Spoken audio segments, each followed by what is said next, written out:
भोपाल से प्रस्तुत हैं प्रादेशिक समाचार। नमस्कार, समाचारों के साथ मैं जितेंद्र रघुवंशी। पहले मुख्य समाचार। इंदौर ने लगातार छठवीं बार देश के सबसे स्वच्छ शहर का कीर्तिमान स्थापित किया। राष्ट्रपति द्रौपदी मुर्मू ने किया पुरस्कृत। देश के चुनिंदा शहरों में 5G सेवा की शुरुआत हुई। प्रधानमंत्री ने कहा, यह 130 करोड़ भारतीयों के लिए उपहार। अंतर्राष्ट्रीय वृद्धजन दिवस पर निर्वाचन आयोग ने किया 100 साल या उससे अधिक के मतदाताओं का सम्मान। और गांधी जयंती पर आज से प्रदेश व्यापी नशा मुक्ति अभियान शुरू होगा। अब समाचार विस्तार से। केंद्रीय सूचना एवं प्रसारण, खेल और युवा मामलों के मंत्री अनुराग सिंह ठाकुर ने प्रयागराज में 1 महीने तक चलने वाली राष्ट्रव्यापी स्वच्छ भारत कार्यक्रम का शुभारंभ किया। इस अवसर पर उन्होंने कहा कि स्वच्छ भारत से स्वस्थ भारत बनेगा और इस अभियान में युवा अहम भूमिका निभाएंगे। श्री ठाकुर ने कहा कि स्वच्छ पर्यावरण के लिए काम करना हमारा दायित्व है और इस बारे में सोचना चाहिए कि आने वाली पीढ़ी के लिए हम क्या छोड़ रहे हैं। उन्होंने लोगों से अपील की कि देश के संसाधनों को बचाएं और राष्ट्र निर्माण में योगदान दें। स्वच्छ भारत 2022 कार्यक्रम देश भर के 744 जिलों के 6 लाख गाँव में नेहरू युवा केंद्र संगठन से संबद्ध युवा मंडलों और राष्ट्रीय सेवा योजना संबद्ध संस्थानों के नेटवर्क के माध्यम से आयोजित किया जा रहा है। अंतर्राष्ट्रीय वृद्धजन दिवस पर कई कार्यक्रम आयोजित किए गए। इस अवसर पर प्रदेश में निर्वाचन आयोग ने 100 वर्ष या इससे अधिक आयु के मतदाताओं को सम्मानित किया। देश के मुख्य निर्वाचन आयुक्त राजीव कुमार ने भोपाल में आयोजित कार्यक्रम को वर्चुअली संबोधित किया। उन्होंने मतदाता जागरूकता के लिए प्रदेश निर्वाचन आयोग द्वारा किए जा रहे प्रयासों की प्रशंसा करते हुए कहा कि वृद्धजनों की प्रेरणा से युवा पीढ़ी और मतदान की इच्छा न रखने वाले मतदाता भी प्रेरित होंगे। निर्वाचन आयुक्त अनूप चंद्र पांडेय ने बताया कि मतदान के प्रति बुजुर्गों की निष्ठा को देखते हुए 80 वर्ष से ऊपर के मतदाताओं के लिए पोस्टल बैलेट की व्यवस्था की जाएगी। राज्य के मुख्य निर्वाचन अधिकारी अनुपम राजन ने कहा कि आज के दिन आयोग की ओर से 100 साल या इससे अधिक उम्र के 4000 से अधिक मतदाताओं को सम्मानित किया गया। वृद्धजन दिवस पर प्रदेश में अनेक कार्यक्रम आयोजित किए गए। विभिन्न राजनीतिक दलों के कार्यकर्ताओं, समाज सेवी संस्थाओं ने भी प्रदेश भर में अलग अलग कार्यक्रम आयोजित कर बुजुर्गों को सम्मानित किया और उनके अनुभव और विचारों से प्रेरणा लेने का आह्वान किया। वहीं निर्वाचन आयोग की पहल पर प्रत्येक जिले में बुजुर्ग मतदाताओं को सम्मानित किया गया। सीहोर कलेक्टर कार्यालय में आयोजित कार्यक्रम में अपर कलेक्टर श्रीमती गुंचा सनोवर एवं संयुक्त कलेक्टर सुश्री वंदना राजपूत ने फूल माला पहनाकर और साल श्रीफल भेंट कर 325 मतदाताओं को सम्मानित किया। गुना कलेक्टर फ्रैंक नोबल ए के निर्देशन में सामाजिक न्याय एवं निःशक्त जन कल्याण विभाग द्वारा वृद्धाश्रम में निवासरत वृद्धजनों और जिले के पेंशनरों के लिए स्वास्थ्य शिविरों का आयोजन किया गया।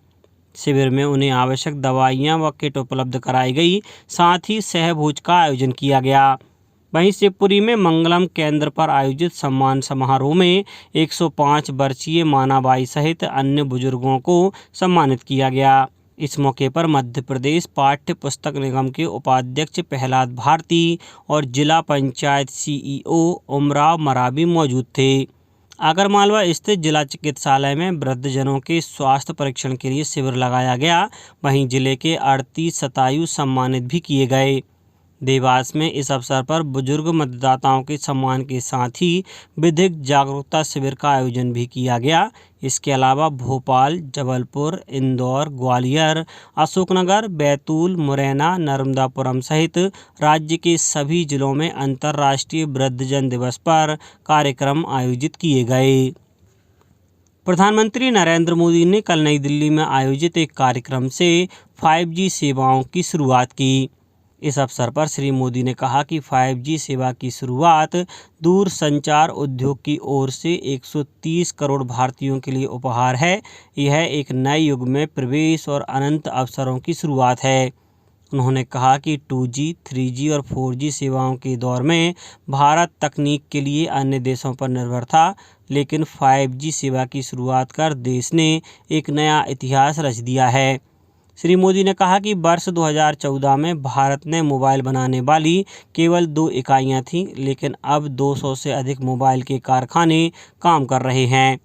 इस अवसर पर संचार और सूचना प्रौद्योगिकी मंत्री अश्विनी वैष्णव ने कहा कि 5G तकनीक से शिक्षा, लॉजिस्टिक्स, स्वास्थ्य, कृषि और बैंकिंग क्षेत्रों में बुनियादी परिवर्तन होंगे। उन्होंने कहा कि इससे संभावनाओं के नए द्वार खुलेंगे।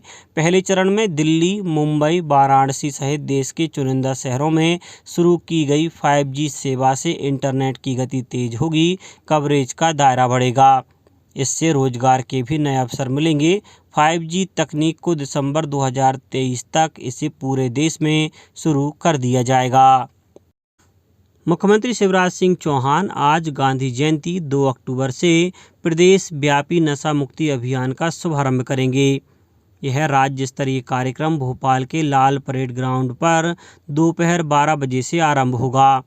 इस अवसर पर केंद्रीय सामाजिक न्याय और अधिकारिता मंत्री डॉक्टर वीरेंद्र खटीक, पूर्व मुख्यमंत्री उमा भारती, पतंजलि योगपीठ के संस्थापक स्वामी बाबा रामदेव, श्री रामचंद्र मिशन के अध्यक्ष कमलेश पटेल, देव संस्कृत विश्वविद्यालय गायत्री परिवार के प्रति कुलपति डॉक्टर चिन्मय पंड्या, प्रदेश के सामाजिक न्याय एवं निःशक्तजन कल्याण मंत्री प्रेम सिंह पटेल और आरोग्य भारती के राष्ट्रीय संगठन सचिव डॉक्टर अशोक वार्ष्णेय विशेष रूप से उपस्थित रहेंगे।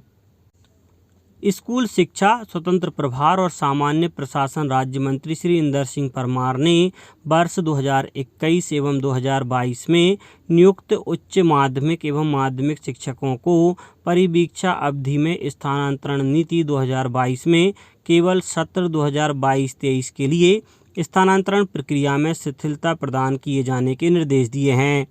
ऐसे नवनियुक्त शिक्षकों के स्थानांतरण के लिए प्रावधानों की सुनिश्चितता तय कर दी गई है।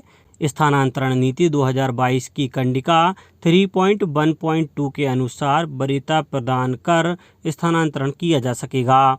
नवनियुक्त शिक्षकों को आपस में परस्पर स्थानांतरण की पात्रता होगी, किंतु पूर्व से कार्यरत शिक्षकों के साथ परस्पर स्थानांतरण नहीं हो सकेगा। स्थानांतरण के लिए नवनियुक्त शिक्षकों की परस्पर वरीयता उनकी टीईटी रैंक के आधार पर निर्धारित होगी। आयुक्त लोक शिक्षण इस आशय के आदेश जारी कर दिए गए हैं। इंदौर शहर ने लगातार 6वीं बार देश के सबसे स्वच्छ शहर का कीर्तिमान स्थापित किया है। राष्ट्रपति द्रौपदी मुर्मू ने कल नई दिल्ली में आयोजित समारोह में इंदौर के महापौर पुष्यमित्र भार्गव और नगर निगम आयुक्त प्रतिभा पाल को यह पुरस्कार प्रदान किया। इंदौर को स्वच्छ सर्वेक्षण के साथ ही इस बार कचरा मुक्त शहर स्टार रेटिंग प्रोटोकॉल की 7 स्टार रेटिंग का पुरस्कार भी मिला है। गौरतलब है कि इंदौर को विगत 3 वर्षों से 5 स्टार रेटिंग का पुरस्कार मिल रहा है। मुख्यमंत्री शिवराज सिंह चौहान और नगरीय प्रशासन मंत्री भूपेंद्र सिंह ने इंदौर के नागरिकों, अधिकारियों और कर्मचारियों को इस उपलब्धि के लिए बधाई दी है। अब कुछ समाचार संक्षेप में। जबलपुर उच्च न्यायालय के एक वकील द्वारा कथित रूप से की गई खुदकुशी को लेकर हाई कोर्ट और जिला बार एसोसिएशन के आह्वान पर प्रदेश भर के अधिवक्ता कल हड़ताल पर रहे। सतपुड़ा टाइगर रिजर्व पर्यटकों के लिए कल से फिर खुल गया है। उच्च न्यायालय ने मंत्री तुलसीराम सिलावट के निर्वाचन को चुनौती देने वाली 2 चुनाव याचिकाओं को निरस्त कर दिया है। धार में कल परंपरागत सर्वधर्म सद्भाव चुनरी कलश यात्रा निकाली गई। पिछले 18 वर्षों से निकाली जा रही चुनरी कलश यात्रा में सभी धर्म संप्रदाय के लोगों ने बड़ी संख्या में भाग लिया। और सांसद रमाकांत भार्गव की अध्यक्षता में कल सीहोर में जिला विकास समन्वय एवं निगरानी समिति की बैठक हुई। इस बैठक में श्री भार्गव ने विभिन्न विकास कार्यों की समीक्षा की और सड़कों का निर्माण समय सीमा में पूरा करने के निर्देश दिए। अंत में मुख्य समाचार एक बार फिर। इंदौर ने लगातार 6वीं बार देश के सबसे स्वच्छ शहर का कीर्तिमान स्थापित किया। राष्ट्रपति द्रौपदी मुर्मू ने किया पुरस्कृत। देश के चुनिंदा शहरों में 5G सेवा की शुरुआत हुई। प्रधानमंत्री ने कहा यह 130 करोड़ भारतीयों के लिए उपहार। अंतर्राष्ट्रीय वृद्धजन दिवस पर निर्वाचन आयोग ने किया 100 साल या उससे अधिक के मतदाताओं का सम्मान। और गांधी जयंती पर आज से प्रदेश व्यापी नशा मुक्ति अभियान शुरू होगा। इस बुलेटिन में इतना ही। घर पर रहिए, सुरक्षित रहिए और सुनते रहिए प्रादेशिक समाचार। नमस्कार।